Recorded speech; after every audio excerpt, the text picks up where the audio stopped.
Good afternoon, everyone. It's Thursday here in Australia at 2 p.m. Australian Eastern Standard Time. So I'm coming into this group again to do another bit of live free training for everyone. For those of you who are brand new to this group, I'd like to say very much welcome. I've noticed that this community is definitely really starting to grow, which is nice. I can see different people inviting, their friends and so forth onto within this group, which is great. And I'm from all different walks of life too, which is nice. From Iceland to the UK to here in Australia, it's really nice to see the different mix of people starting to join the group. So yeah, welcome. One thing while I'm really doing a lot of these Facebook Lives now is because I'm incredibly passionate about education and I guess specifically awareness when it comes to some of the challenges faced by working shift work 24/7, because I know myself it's very much severely lacking when it comes to health and well-being for shift workers. So it's definitely set me on the path to be doing this. And obviously I do run a few different workshops here in Australia, and I know and I can appreciate that not everyone's going to be able to get to these workshops, particularly if you live on the other side of the world. So I'm hoping just by coming on and doing a few Facebook Lives every now and then, I'm just giving you a little bit of a small insight into some of the workshops that I deliver and to help you in that kind of way.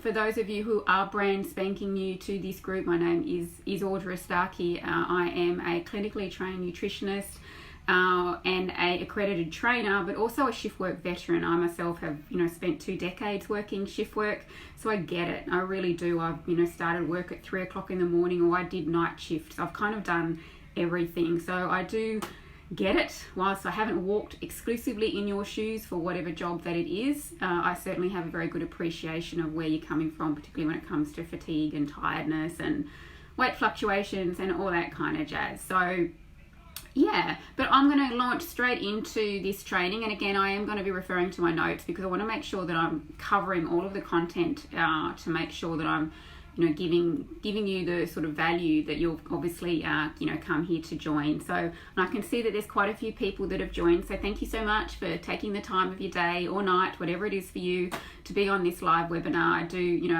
I don't take it lightly. I definitely value your time as well.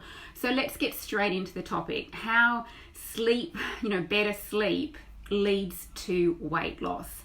Now, I wanted to really talk about this topic because when it comes to weight loss, I think we are living in a world that is almost, dare I say, obsessed, for a better word, when it comes to nutrition and exercise is going to lead to weight loss. Now, I'm by no means discounting the relationship between nutrition and exercise. It is huge. From all different areas of our wellness, but it's not the be all and end all when it comes to weight loss.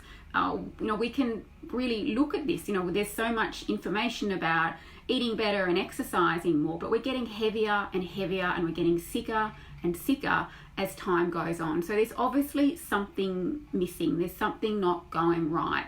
Now, of course, it is a very multifactorial thing when it comes to weight loss, but I want to talk to you about the ramifications of sleep loss and the connection there, because this is very real and obviously very relevant for shift workers, because we know we kind of struggle on that sleep disruption and lack of sleep. So if you actually haven't watched my previous Facebook Live around the topic of why should you even care about your sleep, please go and watch that at a later date, because I've shared some pretty powerful information on that. It's really trying to hit home the importance of preserving and protecting your sleep like your life depends on it, because it really does. And of course, there is that correlation between our weight loss as well. So let's dive into this correlation, or should I say that lack of sleep, and how it can impair our weight loss. Well, number one, when we don't get enough sleep, it actually messes with our hormones. Many hormones, but I'm going to talk about 2 in particular, our appetite regulating hormones, leptin and ghrelin. Now, leptin is a hormone that is actually produced in our fat cells, and it sends signals to our brain telling us when we're feeling full. And then we have another hormone called ghrelin, which is actually produced in our gastrointestinal tract, and it sends a signal or a message to our brain telling us that we're hungry. I like to call ghrelin, I usually sometimes refer it to the tummy growl hormone, because it basically will tell us, that we're feeling hungry. But here's the kicker, or the real kicker for shift workers, is that when we are sleep deprived or when we don't have enough sleep, these hormones become completely out of whack.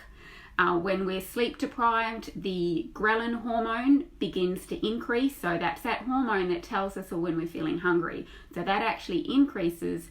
And at the same time that's happening, that other hormone called leptin, that actually becomes suppressed when we haven't had enough sleep. So you can sort of appreciate there, when we don't get enough sleep, we're going to start getting all these signals telling us that we're hungry, but at the same time we're not going to get that signal telling us when we're feeling full. So in other words, when we're tired, we're going to experience higher rates of appetite and hunger than if we had had plenty of sleep. And I'm going to repeat that again. When we haven't had enough sleep, or when we're tired, we're going to experience higher rates of appetite and hunger than had we had plenty of sleep. So you can see how it's so important to be focusing on our sleep, because our body is telling us, it is sending us all these skewed signals when we don't get enough good quality sleep. And of course, this is going to lead to us overeating when we're getting these mixed signals telling us 1 minute it's telling us we're hungry, and then we're not getting that signal telling us when we're feeling full. And you can see that this can be a very quickly slippery slope when we're getting these mixed signals coming to us. So it's important to kind of, again, this is all about creating an awareness so that you can make better choices and decisions around your behavior to ultimately, stabilize your weight or to lose weight, whatever kind of that is for you. Now, this disruption of these hormones was actually it is shown in a particular study where people who slept only 4 hours for 2 nights, so this is just 4 hours for 2 nights in a row, they experienced an 18% reduction in leptin, so that signal that tells us we're feeling full, and a 28% increase in ghrelin, so so you're getting that shot of extra hunger signals. And you know what? It's really why the only ever diet that I will ever advocate, because I can't stand the word diet, this is just my personal opinion, it just drives me nuts. But the only diet that I would ever recommend for anyone is the Sleep More diet, specifically for shift workers. Better quality sleep diet. Honestly, because we know that if you can get better quality sleep, more and better quality, then you're not going to be getting this disruption into your hormones so much, which makes it so hard to kind of resist, that magnetic spell of the vending machine in the corridor, or when we walk past the cafeteria, the staff cafeteria at work, and there's hot chips kind of going. Like, we just know that it's hard enough as it is. Obviously with battling the kind of lack of sleep that we do, but again, it's just having this awareness that your hormones are kind of be sending you some mixed signals, so they're not actually necessarily going to be telling you the truth per se. So that's that one. Oh, hi Debbie, how you going? Thanks for joining me. All right, so that's number one. So it messes with our hormones. So secondly, the second thing is when we haven't had enough sleep, our bodies are going to instinctively crave sugar as a source of energy, because our brain knows that the quickest and fastest way to get energy is through sugar or carbohydrates, more specifically. The human body is an amazing thing. It knows that it's going to be able to get that quick source energy much faster from sugar or refined carbohydrates than it actually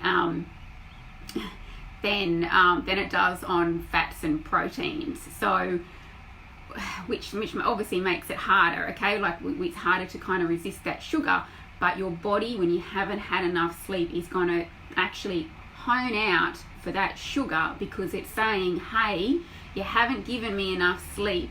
I need sleep, so I need to get energy from somewhere else. Give me the donut, give me the cakes, give me the lollies. Like, that's kind of what it's going to do. So the thing is, though, then it's that catch-22 situation again. Oh, hi Lisa, hi, thanks for joining me again. It becomes this catch-22 situation, is that, so the body's going, give me the sugar. So then we go and eat the sugar to get that kind of energy source. But the thing is that sugar will only really leave us feeling full for about an hour or so. Within that hour, we're going to start craving more sugar. It hasn't left us feeling full. It just becomes this kind of vicious cycle. And we know too much sugar leads to that expanding waistline over time, or more specifically the refined kind of carbohydrate. So the weight gain is going to be inevitable in that situation, and not to mention you're raising your risk if your diet is in this sugar cycle, or this continually eating refined and processed carbohydrate cycle. You're going to be raising your risk for so many chronic health conditions, not only obesity, but things like type 2 diabetes, pre-diabetes, cardiovascular disease. This is why, I've just done so much research in this to find out what's going on with shift workers, why they're so vulnerable to poor health and well-being, and it's why I'm trying to do this to help all of you to understand what's happening to your body when you've got this sleep kind of disruption going on. So I wanted to just read a little clip from or an insert from an article that was published in the Journal of the Proceedings of the National Academy of Sciences. It says, increased food intake during sleep loss appears to be a physiological adaptation to provide the body with the energy needed to sustained extended wakefulness. However, when exposed to the modern obesogenic environment of readily accessible food, weight gain occurs because food intake is more than necessary to offset the energy cost of sleep loss. I want to say that again, because food intake is more than necessary to offset the energy costs of sleep loss. In other words, we're going to overeat. We tend to overeat more, when we haven't had that sufficient sleep. Remember, we're getting all these mixed signals from these hormones, so we're having to deal with that. And I love this bit that they've actually included in the article. It says, mounting evidence, including findings from this particular study, suggests that public health interventions should include sleep education programs as part of their strategies to prevent weight gain. Boom. Absolutely. Like I said, it's not all about nutrition and exercise. They definitely play a huge role, and I will be doing other Facebook Lives around this, but I want to talk about stuff that no one is talking about that's going to have the biggest impact to help you. And sleep is such a huge thing. Like, even the World Health Organization has even declared that we are now living in a sleep loss epidemic across industrialized nations. Everyone's talking about the obesity epidemic and the type 2 diabetes epidemic, which is all very true and real and happening. But what about sleep? Because we're just not kind of valuing it as much as we kind of should be, even if we work shift work. So that's number 2. Thirdly, and this is a really big one, is that we need to appreciate that sleep deprivation is a form of stress that causes havoc on our stress regulating adrenal glands, which can then have a flow-on effect to our thyroid, which then can have this flow-on effect to our metabolism. In other words, adrenal or thyroid dysfunction, or that combination of the two, can lead to a sluggish metabolism, which is going to lead to an ongoing, struggle with your weight. Again, that's coming back to that stress, and to appreciate and understand that sleep deprivation is a form of stress. So, and again, I don't think people kind of appreciate that or kind of understand that. They just think stress is when they're at work and they're just, under those stressful situations, which we all experience. And I know, and that's, becomes a bit of a double whammy for a lot of shift workers out there, is that they are dealing with quite a high stress job plus the sleep deprivation. The two together are not a healthy combination. but that's another topic of discussion which I'd like to talk about. I think I need to talk to corporations about that one as well, not just the individual itself. So in summary, what does all of this mean? Like what I've been talking about, because we know that obviously sleep deprivation is a very real part of shift work, and I'm not going to say that we're ever going to ever be able to have that beautifully consistent sleep that our 9-to-5 cousins are ever going to are getting versus us. But there's definitely things that we can do to kind of improve it. But just to summarize what I've just spoken about, so number one is that sleep loss messes with the appetite regulating hormones. So of course that's going to have a big impact on potential weight loss. It causes us to crave more sugar, more highly refined and processed foods as a fast energy source. Your brain you're not allowing it to rest and rejuvenate by sleep, so it's going to search out that sugar as your one energy source. Sleep deprivation is number three. Sleep deprivation is a form of a biological stress on your body, which is going to have a flow-on effect, like I said before, to the adrenal glands and the thyroid, and then kind of ultimately your metabolism. So we as shift workers, we're kind of in this bit of fight and flight stress response a lot of the time because of the sleep disruption, amongst other things, when we really want to be moving you more over to this side into that non-stress state. And when you're in that non-stress state is actually when weight loss is more likely to occur, as opposed to it being stressed.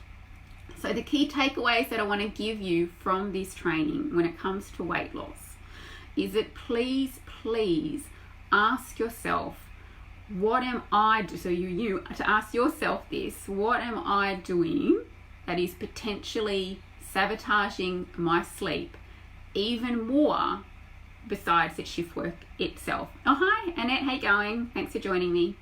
So asking yourself, what am I doing that is potentially sabotaging my sleep even more besides the shift work itself? Because I've heard it over and over again from so many people when I'm, with my clients and I'm delivering workshops and so forth, and that they sort of want to blame shift work for their ill health. And of course it's kind of the obvious thing that we want to do. We certainly are amazing human beings for being able to get up at stupid o'clock, was like one of my clients said, and it is. But please don't use shift work as your reason that your health declines.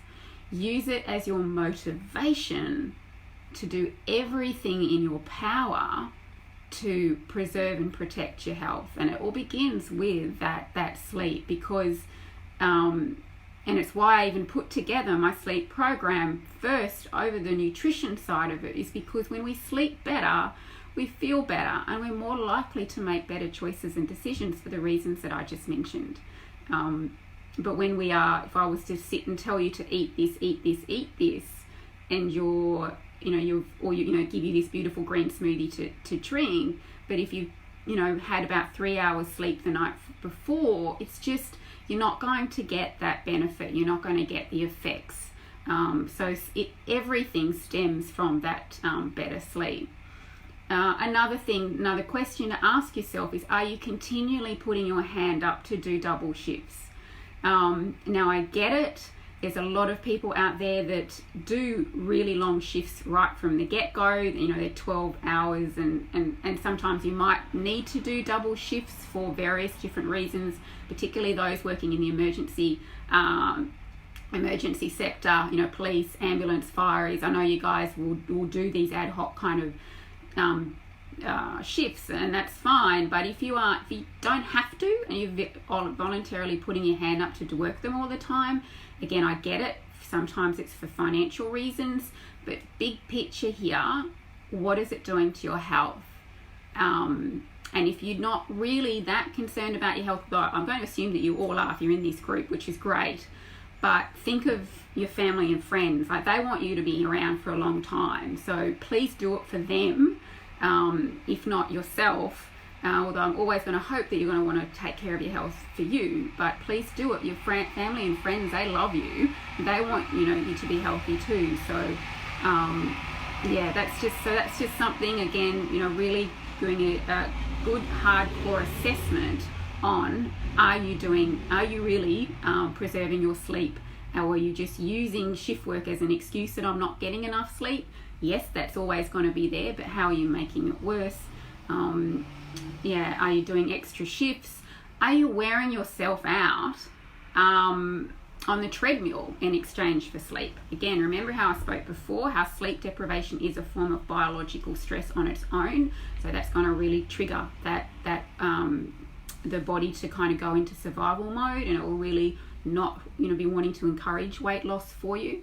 But if you do your night shift and then you go straight to the gym after your night shift, like, your body is starving literally for sleep, and it's already undergone a huge amount of stress during the night for having to be awake, and then you're turning around and putting it through this fitness session on the treadmill when it really needs to go to you really need sleep. So again, I'm not here to judge anyone, or and we're all different as well, and it's about finding your own little groove and your own little routine in what is, hands down, let's face it, one of the most difficult occupations on the planet. But you've just got to find your own way and your own groove to be able to preserve your health. Like I said, everything comes back to sleep. So when you can improve your sleep, better quality, the length of our time as well, you just feel, we feel so much better. I think I mentioned before in a different talk, when we don't eat well, we feel like crap. But when we don't sleep well, we can barely function. And in some instances, it becomes quite dangerous. We are literally not functioning that well. But anyway, that's just really what I wanted to kind of talk about in today's training, is to raise that awareness of the connection for those of you who are struggling with your weight. Yes, nutrition plays a role, absolutely, and exercise can certainly help, absolutely. That does, we all should be doing, not exercise, let's say movement, just for our own mental health, huge mental health. And again, that's another topic podcast, a Facebook Live as well, with our mental health and well-being. This is all important, but our health is such a multifactorial thing, and I think sleep has just been neglected. We just feel that we don't value it anymore, and that's purely because our body, amazingly enough, lets us push and lets us kind of function on 3 to 4 hours sleep, and it will, but we can't put our head in the sand and say that that's not going to have an effect on our health in the long term, because it will. It absolutely will. The same as if you just keep eating bad food all the time, and you're sedentary and you're not moving, and you're just not getting outside in the fresh air. We have to, we can't keep putting our heads in the sand with this. And shift workers, guys, I've got my hand in my heart when I say this, is that I do have your back. This shift work training is something that I'm very focused on, purely because I've been there, I've breathed it, I've lived it myself. I know how incredibly hard it is. And in my own career, 20 years, I had no training, no help, no guidance, nothing to help me to stay healthy whilst working 24/7. And I don't want that for you guys anymore. The time needs to change. We need to be bringing more of an awareness to the plight of shift workers. All comes back down to education and awareness, but then not just that, then it comes back down to you guys, because I don't want you to be sitting through these lives, or if you are in one of my training courses that I deliver or a course that I run, I don't want you to sit there and watch it and digest it and think, oh, this is interesting, and not do anything with it. You have to start implementing, because we can become so knowledgeable, super knowledgeable about everything, but that is not going to make us any healthier at all. In order to become healthy, we need to put into action what we learn, and then, only then, is when your health will start to change. And if it's weight loss, then it's going to come back to, okay, what some serious questions that you need to ask yourself about your own sleep behaviours, what you might be sabotaging, self-sabotaging them. Are you making it even any worse? And again, please go back and watch that video that other Facebook Live that I've done on why should we even care about our sleep. We have to. It's our immune system, so it literally is going to keep us healthy. So yeah, but I'm not sure if anyone's got some questions for me. So I've seen quite a few of you jump on, so thank you everyone for joining me. I know that your time is valuable. I do appreciate that everyone that does come on to this live. If you're watching it live, please just type 1 below, and then I know that you're catching it on the live. If you are catching this on the replay, please type in number 2, and then I can see that when you're coming on at a different time. But yes, I value everyone's time, and I know that someone's not going to be able to watch this because they're working and so forth. I will try and mix it up a little bit so the more people are likely to be able to watch it at different types of time. But I hope that you found this valuable. I hope that it's given you something to kind of really think about. Sleep is a form of stress, okay? It's definitely going to, sleep deprivation, should I say, is a form of stress. And if we're stressed, our body's going to instinctively not want to lose weight. And that is, why it can be very difficult. But as I've mentioned before, it's, messes with our hormones and so forth. So I'd love for each of you to kind of leave this Facebook video, Facebook Live, and maybe sit down and do an assessment of your current sleep situation and ways that you might be able to improve it on your own. I do run my own Better Sleep program that is being hand built specifically for shift workers. If you are interested in that, please, feel free and reach out, send me a message or leave a comment, whatever. I'm not here to do a hard sell at all, but I'm just saying that the amount of research and stuff that I've done over the years, in my mind, it's always going to come back to sleep first, and then we can help with your nutrition and so forth, because when you sleep better, you feel better, and you're more likely to eat better, and that's going to impact on your weight. All right, well, I'm going to leave it off there. I'm not sure if anyone's got any more questions for me, but thank you everyone for joining me. Debbie, Lisa, Brad, Cassie, thank you everyone so much. Ross, thank you so much for joining me as well. It's great to see everyone here, and I hope that you found it valuable, something to think about, and and I'll see you next time. All right, bye.